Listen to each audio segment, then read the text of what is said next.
வணக்கம். குட்டி கதைகளுக்கு உங்களை வரவேற்கிறோம். இந்த இருட்டான காட்டுக்குள்ள எனக்கு சாப்பிட ஒரு சின்ன சாப்பாடு கூட கிடைக்கவே இல்லையே.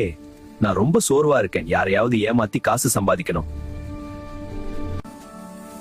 ஆஹா, இது என்னது இவ்வளவு பிரகாசமா வெளிச்சம் தரக்கூடிய ஒரு அழகான கண்ணாடி பாட்டில். இத வச்சு இந்த காட்டுல இருக்கிற முட்டாள் விலங்குகளை ஈஸியா ஏமாத்திடலாம். அந்த தந்திரமான நரி உடனே அந்த கண்ணாடி பாட்டில எடுத்து தன்னோட வால்ல ரொம்ப இறுக்கமா கட்டிட்டு காட்டு விலங்குகள் இருக்கிற ஊருக்குள்ள ரொம்ப கம்பீரமா நடந்து போச்சு. ஐயோ, இங்க பாருங்க, இந்த நரியோட வால்ல இருந்து எவ்வளவு பெரிய பிரகாசமான வெளிச்சம் வருது. இவர் கண்டிப்பா ஒரு பெரிய சக்தி வாய்ந்த மந்திரவாதியா தான் இருக்கணும். நண்பர்களே, எனக்குள்ள ரொம்ப பெரிய மந்திர சக்தி இருக்கு. எனக்கு நீங்க நிறைய நல்ல சாப்பாடு கொடுத்தா உங்க எல்லாருக்கும் நான் இந்த மாய வெளிச்சத்தை கண்டிப்பா கொடுப்பேன். இந்த நரி எப்பவுமே மத்தவங்களை ஏமாத்துறதுல ரொம்ப பெரிய ஆளு. இதோட வால்ல மட்டும் எப்படி திடீர்னு வெளிச்சம் வரும்? இதுக்கு பின்னாடி கண்டிப்பா ஏதோ ஒரு பெரிய தந்திரம் இருக்கு. உண்மை என்னன்னு கண்டுபிடிக்க அந்த புத்திசாலி ஆந்த மரத்துல இருந்து ரொம்ப வேகமா பறந்து வந்து அந்த நரியோட வால்ல இருந்த கண்ணாடி பாட்டில பலமா தட்டி விட்டுடுச்சு. ஏய், இங்க பாருங்க, இவ எந்த பெரிய மந்திரவாதியும் கிடையாது. மின்மினி பூச்சிகளை புடிச்சு பாட்டில் அடைச்சு நம்ம எல்லாரையும் இவ்வளவு நேரம் ரொம்ப ஈஸியா முட்டாளாக்கி ஏமாத்திட்டான். ஐயோ, என் தந்திரம் எல்லாம் இப்போ முழுசா மாட்டிக்கிச்சே. இவங்க எல்லாரும் சேர்ந்து என்ன கண்டிப்பா அடிச்சு கொண்டுருவாங்க. இங்க இருந்து முதல்ல வேகமா தப்பிச்சு ஓடிட வேண்டியதா. ஏமாற்றி வாங்கும் நல்ல பெயரும் பொருளும் ஒருபோதும் நிலைக்காது.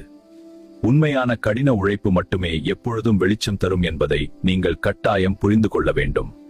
இந்த கதை உங்களுக்கு பிடிச்ச இரவு நேரத்துல வானத்துல இருக்கிற நட்சத்திரங்கள் எல்லாம் ஒன்னா சேர்ந்து எப்பவும் நிலவை பார்த்து ரொம்ப மோசமா கிண்டல் பண்ணிட்டே இருக்கும்.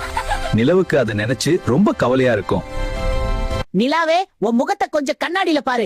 எங்க முகம் எவ்வளவு வெளிச்சமா அழகா இருக்கு. ஆனா உன் முகத்துல முழுக்க அசிங்கமான கருப்பு தழும்புகள் இருக்கு.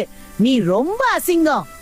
இந்த வார்த்தைகளை கேட்ட உடனே அந்த அழகான நிலாவுக்கு ரொம்ப மனசு உடைஞ்சு கண்ணீர் வந்துருச்சு. அது மெதுவா ஒரு பெரிய இருட்டான மேகத்துக்கு பின்னாடி தன்னோட முகத்தை மறைச்சுக்கிச்சு.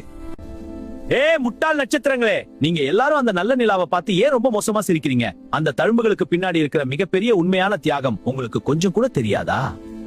பல வருஷங்களுக்கு முன்னாடி ஒரு பெரிய நெருப்பு பாறை ரொம்ப வேகமா பூமியை அழிக்க வந்துச்சு.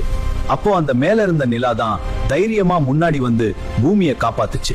அந்த பெரிய நெருப்பு பாறை நிலா மேல ரொம்ப பலமா மோதினதாலதான் அந்த அழகான நிலாவுக்கு இவ்வளவு பெரிய தழும்புகள் ஏற்பட்டுச்சு. அது பூமியை காப்பாத்தின ஒரு மிகப்பெரிய தியாகத்தோட அடையாளம். ஐயோ, நாங்க உண்மையை கொஞ்சம் கூட தெரிஞ்சுக்காம உன்னை ரொம்ப தப்பா பேசிட்டோமே. நீ தியாகத்தோட அடையாளம். எங்களை எல்லாரையும் தயவு செஞ்சு மன்னிச்சிடு. இனிமே உன்னை ஒருபோதும் நான் கிண்டல் பண்ணவே மாட்டோம். பரவாயில்ல நண்பர்களே, அடுத்தவங்களை காப்பாத்துறதுக்காக வர்ற காயங்கள் எனக்கு எப்பவும் ஒரு பெரிய பெருமைதான். அந்த தழும்புகள் அசிங்கம் அல்ல, அது என்னோட வலிமையோட அடையாளம்னு நான் எப்பவும் நினைப்பேன். ஒருத்தரோட உருவத்தை வச்சு அவங்கள ஒருபோது எடை போடக்கூடாது. அவங்க உடம்புல இருக்கிற தங்க பேகத்தோட அடையாளமா கூட இருக்கலாம். இந்த கதை உங்களுக்கு பிடிச்சிருந்தா ஒரு லைக் போடுங்க. உங்க கருத்தை கமெண்ட்ல சொல்லுங்க. மீண்டும் ஒரு கதையோட சீக்கிரம் சந்திப்போம். நன்றி.